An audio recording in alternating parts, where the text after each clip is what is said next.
Yo， 我係 Kennedy 啊。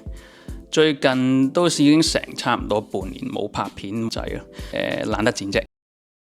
呢個只係藉口。咁其實我啱啱就喺 Downtown Granville Street 嗰邊嘅 Service Canada 嗰邊辦完新嘅護照翻嚟。咁嚟咗溫哥華加拿大都已經差唔多成6年。咁由啱啱到埗開始 Working Holiday， 去到中間做咗 PR 之後大赦，經歷過呢個 Covid 做咗 Citizenship， 啱啱宣完誓，然之後我終於成為呢個加拿大居民啦，係公民先啦，終於成功咗啦。然之後嚟到最後，我決定拍呢一條片，睇下會唔會話嚟緊幫到大家喺移民路上面呢，都要揾到自己嘅方向。話晒大家過完 PR 呢個期間，每個人都一定會經歷過呢個階段，係申請做公民、申請宣誓。咁呢個步驟都比較繁複，咁我所以就決定拍一條片嚟同大家分享一下成個步驟個流程會係點樣，同埋成個 timeline 到底會係點樣。如果你哋想直接知道個 timeline 有幾長嘅話，你可以直接 skip 去條片最尾嗰度。咁我都會 share 一張表出嚟同大家講下大概會係幾耐。咁 so far 我就係上年11月開始遞表申請，嚟到依家6月左右呢，就喺 downtown 附近嗰邊宣誓，跟住同律師啊，跟住佢會收走張 PR 卡啊。咁陣間都會 share 下啲片俾你哋睇下，到底個流程會係點樣。Covid 期間呢，好多人宣誓嗰陣時都係透過 online 嘅。咁今次我就有幸啦，嚟到現場嗰度，咁其實個意義都幾大嘅。同埋有啲咩相譜可以介紹俾大家去影相呢？咁出一張靚靚嘅護照相同埋公民相都有一門學問嚟嘅喎。咁我就會介紹一間相譜喺本桂林嗰邊俾大家。如果有緣嘅話，就過去幫襯一下啦。咁個老闆同埋佢其他職員都好好人嘅。咁就事不宜遲啦，我哋直接去呢個流程嗰度出發。咁大家 step by step 咁樣喺呢個網址入邊點樣申請啊？有啲咩要注意啊？同埋影相嗰陣時係點樣？有啲咩規則啊？有啲咩基準啊？你要 follow 嘅。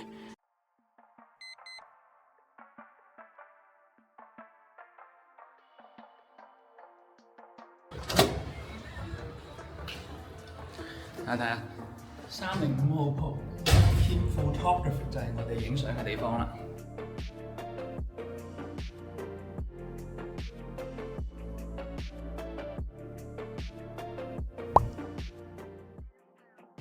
記得影證件相嗰陣時咧，衫除咗唔可以着得太花巧之外咧，頭髮係唔可以遮到對眼嘅，要記得。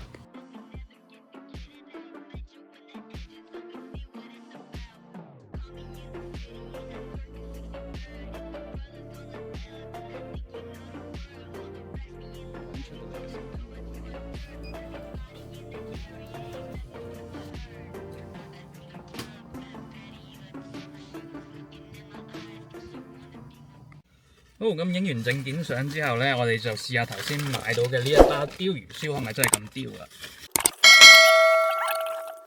香味可以再濃啲咯，係脆嘅，仲流緊汁咁樣。平時嗰啲呢影護照相呢，就10零20蚊嘅啫嘛，呢間就多成10蚊喎。但我覺得係值喎，畢竟你呢本護照係用到成10年以上噶嘛，可能咁你長期 keep 住一本有靚仔相嘅護照喺手咧，你個人都開朗些少。但你望下自己幅相咧，跟住 J 下咧，條命都長10歲啊！平時喺 London Drugs 啊，同埋啲咩 Staples 就係影出嚟張相咧，你自己係唔會覺得滿足嘅。嗱，佢 send 咗俾你咧，你就一定要用嗰張相，你唔可以自己執完之後咧，呢間咧老闆咧就會同你仔細咁樣執啦，成 set 相咧。30蚊咧，佢幫你 P 埋圖咧，我覺得係真係幾抵喎。因為你平時做 designer 咧，出邊嘅人工都係30蚊個鐘啦，但係你影張相10分鐘都唔使嘅事。個人覺得慳錢就唔好慳喺呢啲地方，畢竟你要對住好耐啊嘛。咁而家就同你一步一步咁講下點樣喺 IRCC 官網嗰度申請加拿大入籍啦。過程由開戶到填表咧，最後付款咧，大概1日之內都可以搞得掂噶啦。首先你開咗呢個 IRCC 嘅網站啦，跟住咧你就要開一個 IRCC 嘅賬戶 GC Key Sign In Partner， 但今次冇需要用到嘅。咁你根據呢個指示呢，用到呢個用戶名啦、密碼啦、安全問題set 好晒之後呢，就可以入到個人頁面啦。入到去賬戶之後呢，你就可以揀 Start an application 或者 Apply to come to Canada 諸如此類嘅 option 啦。入到去見到 Citizen 嘅類別，揀呢個 Adult Grant of Citizenship 成人申請入籍啦，填表啦，嚟緊呢一 part。咁呢部分呢就比較長啲，你建議預1-2個鐘頭慢慢做啦，可能再多啲㗎。每個人唔同，內容呢就有個人資料啦、姓名啦、出生日期、地址、聯絡方法啦。咁數碼相啦，咁你之前相簿影完之後呢，咁就需要你嗰個相簿嘅地址同埋名啦。身份證明文件啦，例如護照啦，同埋呢個 PR 卡啦，有 COPR 啦，語言證明啦，你會有呢邊嘅稅務記錄啦，咁就主要係俾 IRCC 睇你呢3年內嘅稅務記錄，有冇犯過罪啦？相信你攞到 PR 之後咧，其實都唔需要睇呢一樣噶啦。咁第4步就係要上傳文件啦，要你嘅行蹤記錄摘要，咁就主要係睇你喺呢邊攞咗 PR 之後咧，有冇留超過1095日，即係3年左右啦。咁呢邊提一提，如果你攞 PR 之前咧，已經喺呢邊留咗一段時間，其實嗰段時間1年都係會計落去嘅。第5步就係確定你嘅資料無誤之後咧，就可以入呢個付款過程啦。成人嘅申請費用係630蚊加幣，用信用卡或者 Visa Debit 就可以搞得掂。付費之後咧，你收到 email 同埋 receipt 就等 IRCC 安排同你面試啊、考試啊同宣誓。咁呢邊就有幾個小貼士啦。咁資料準備齊全嘅話，其實成個流程啦1至2個鐘就搞得掂噶啦。咁至於你5年內嘅出入境記錄咧，建議你可以睇翻你護照嗰陣時，每次出入境都有個印仔，佢上面印咗你出入境嗰個日期，或者你 check 翻以前嗰啲機票都可以做到嘅。咁最保險咧就係用佢哋官網嘅 Residence Calculator 計清楚先好寫入去，因為都比較重要嘅呢一 part。如果你有啲咩出錯嘅話，係有機會彈翻轉頭。同埋你上傳嘅文件記得要 scan 得清晰啦，唔好超過限制啦，都係嗰啲啦，用 PDF 啦。咁希望呢一個步驟呢，就可以順利幫你申請到呢個公民身份啦。申請完成之後呢，你就可以用 IRCC 嘅 tracker 嚟追蹤你嘅申請進度。哇！咁快個時間就嚟到3月啦，我終於收到通知叫我去考呢個移民試，可以應對嘅準備呢，就其實可以好多。除咗 download apps 之外呢，你仲可以去 YouTube 揾呢個叫做414 Canadian Citizenship Test 嘅影片嚟溫習。佢每過一段時間呢，就會更新佢入邊嘅試題。當時我就係靠呢個方法攞到20分滿分。咁考試嘅難度呢，就其實唔係好高，一共有20題選擇題。你只要答啱15題呢，其實就算你合格噶啦。就算唔小心 fail 咗，你仲有2次重考嘅機會。但如果都仲係唔好彩唔合格嘅話，咁你就要去見移民官噶啦。當申請過咗一段期間，你就會收到 email 通知，要你去登記住址附近嘅警察局 RCMP 嗰度做一個打手指模嘅記錄。就提醒多次啦，係登記住址區域入邊嗰間警察局先會受理嘅啫。咁因為我住嘅區域呢，就近 Vancouver Downtown 啦，所以去到最後我就去咗呢個 Vancouver PD 嗰度做呢個指模記錄。咁成個過程其實就好快，10分鐘都唔使，你只需要打完指模之後呢，俾完錢呢，就通過啦。警局會自動幫你上傳晒所有記錄去你個 account 嗰度，咁你就唔使做任何動作。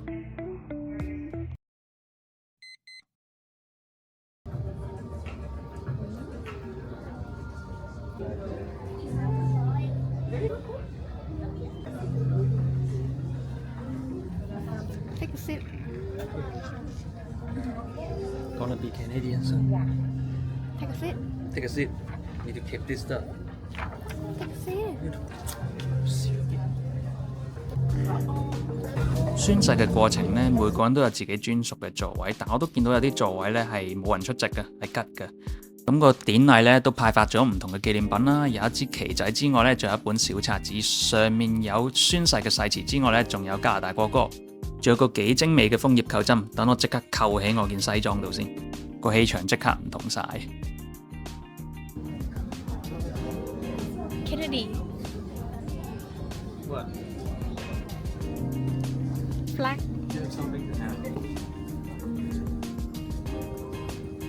But here, nothing.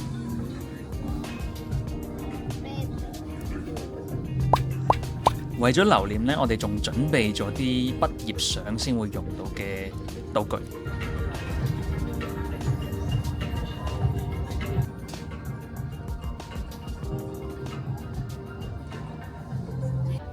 咁喺典禮開始之前呢，會場就播放咗啲政府整嘅證書短片俾我哋試下時間先啦。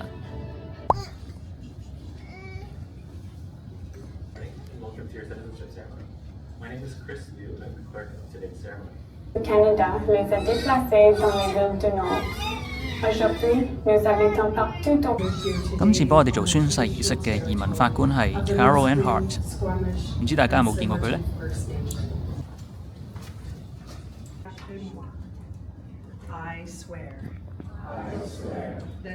然後我哋就根據小冊子上面嘅誓詞就咁朗讀嚟宣誓，上面有英文同埋呢個法文 version， 咁法文呢做下口型得㗎啦。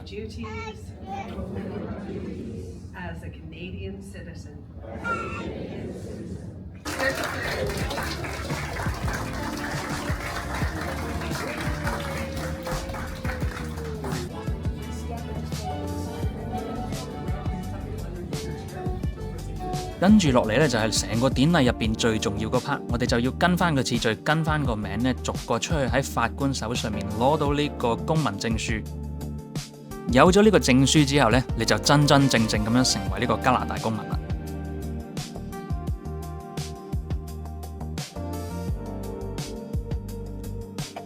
嚟到成個典禮嘅最後呢，我哋就要起立唱呢個加拿大國歌《O Canada》。嚟正式為呢個典禮畫上完美嘅句號啦！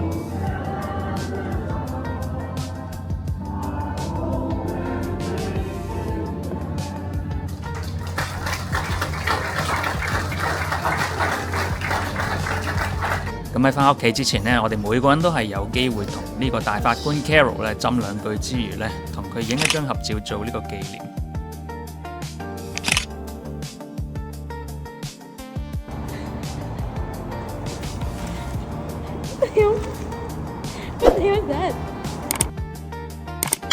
為咗慶祝呢，我哋仲特登去咗 Commercial Drive 嗰度食一間粵式 fine dine 叫做 Lunch Lady。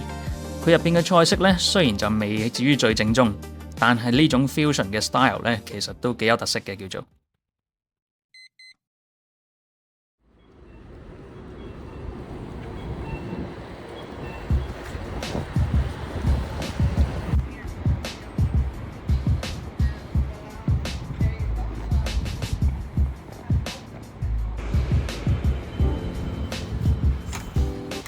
咁成為公民之後，第一件事梗係要申請護照先啦。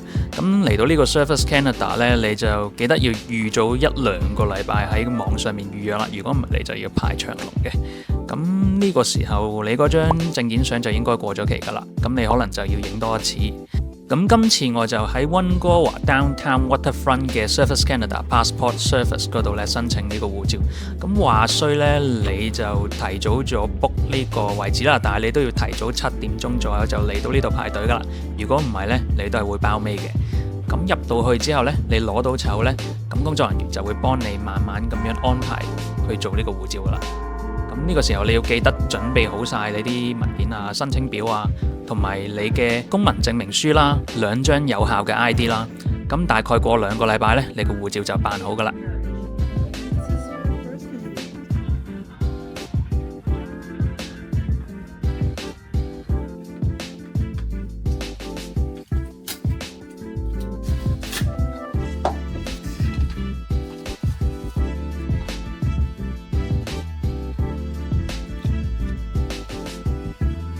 咁呢個就係我嘅 timeline 俾大家參考一下啦。由申請去到攞到護照呢，大概需要8個月嘅時間。咁其實今次成功成為呢個加拿大嘅公民之後呢，都真係對我嚟講幾大感觸嘅。咁由6年前開始用 working holiday 身份嚟到呢度呢，咁個工作機會呢未話真係咁確定，同埋唔知道係咪真係可以喺呢度落腳嗰陣時呢，你係會有一種唔穩定嘅感覺啦。相信好多人啱啱由香港嗰邊或者其他國家過到嚟呢度都會有同樣嘅感覺嘅，但係當你熟習咗呢度之後，你會發現呢一度嘅生活呢真係超好多。其實成個溫哥華唔止溫哥華，加拿大嚟講都真係俾到一種安穩嘅感覺嚟嘅，起碼。咁我都知道最近好多不論係香港或者其他地方嚟嘅人申請 BR 嘅呢段期間呢，都會有非常之多嘅不確定性，令到你哋好彷徨，同埋有一種係焦慮嘅感覺。但係我希望喺呢一度可以同大家講一句，加油，你哋一定得嘅。純粹係時間嘅問題同時間競賽嘅問題。咁可能你哋生活上唔多唔少都會遇到啲難題嘅，但係我相信團結呢樣嘢係可以協助到大家過到難關嘅。咁我覺得香港人可以學下其他民族嗰種團結性啊，咁或者對件事都會幫到唔錯嘅效果。咁成為咗加拿大嘅正式公民之後呢，可以享有嘅權利都真係幾多嘅。咁我第一樣會去辦嘅呢，就係一張叫做 Nexus 嘅卡啦。咁你落美國嗰陣時呢，直接用 Nexus 卡呢，你可以直接唔使排隊咁樣穿過嗰個 border，咁樣落美國玩嘅。咁都可以慳咗好多時間嘅。仲有一樣嘢就係你落去美國揾工嗰陣時呢，經歷嘅步驟就會少一截嘅。咁會請你嘅機率其實都會大增啦，相對地。咁美國嘅機會喺 IT 行業嚟講，都真係比較吃香嘅，揾嘅錢會多啲。仲有最重點嗰兩樣你可以享有嘅權利呢，就係首先你喺聯邦大選嗰度係正式享有投票權嘅，你係可以免簽證咁樣去全球186個國家度出埠旅行又得。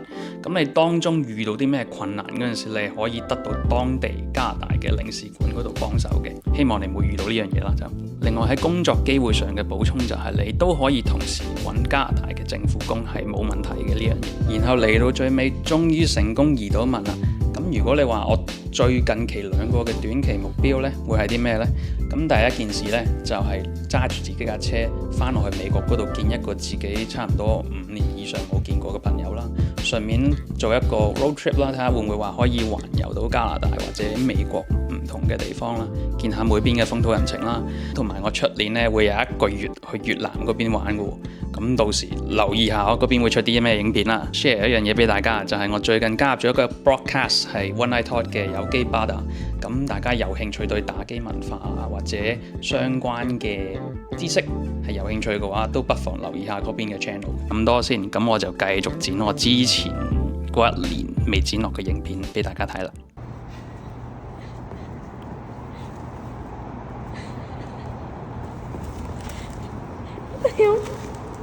What the hell is that? Baseball. Am I going to show that in the vlog? Hello, Canadian. Canadian. You got Canadian boyfriend now? Where did we park? I don't know. Where's my car?